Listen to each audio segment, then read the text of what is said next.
नमस्कार मंडळी, नवीन एका इंटरेस्टिंग व्हिडिओमध्ये सर्वांचं मनापासून स्वागत आहे। मित्रांनो, महाराष्ट्रातील दिव्यांग बांधवांसाठी अतिशय आनंदाची आणि मोठी अपडेट या ठिकाणी आलेली आहे। राज्य सरकार प्रशासनाच्या माध्यमातून ऑगस्ट महिन्याचे पैसे लाभार्थ्यांच्या खात्यामध्ये वितरित केलेले आहे आणि हे वितरित होत असताना लाभार्थ्यांच्या माध्यमातून सप्टेंबर महिन्याचे पैसे आमच्या खात्यामध्ये कधी जमा होणार याविषयी विचारणा केली जात असताना राज्य सरकारच्या प्रशासनाच्या विभागाच्या माध्यमातून आणि मंत्रालयाच्या स्तरावरून एक अतिशय आनंदाची आणि मोठी अपडेट या ठिकाणी आलेली आहे।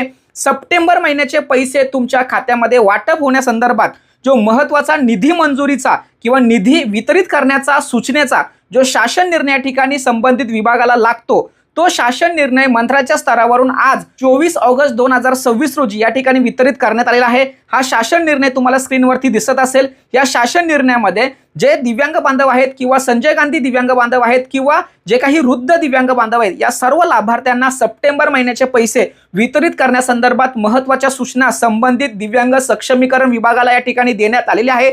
आता आपल्याला हे पैसे प्रत्यक्ष आपल्या खात्यामध्ये कधी जमा होणार याची वाट बघावी लागणार आहे। तुम्हाला सर्वांना ठाऊक आहे की याविषयी आपण वेळोवेळी दिवसेंदिवस प्रत्येक दिवसाला ज्या काही हालचाली होतात त्याचे अपडेट देत असतो। तर मित्रांनो, आनंदाची बातमी महाराष्ट्रातील प्रत्येक दिव्यांग बांधवाला नक्की शेअर करा। त्याला माहित झाली पाहिजे की सप्टेंबर महिन्याचे पैसे वितरित करण्याचा शासन निर्णय या ठिकाणी जाहीर करण्यात आलेला आहे। महत्त्वाची व्हिडिओ महाराष्ट्रातील सर्व दिव्यांग बांधवांना नक्की शेअर करा। भेटूया पुढील व्हिडिओसह, तोपर्यंत धन्यवाद। जय हिंद, जय महाराष्ट्र।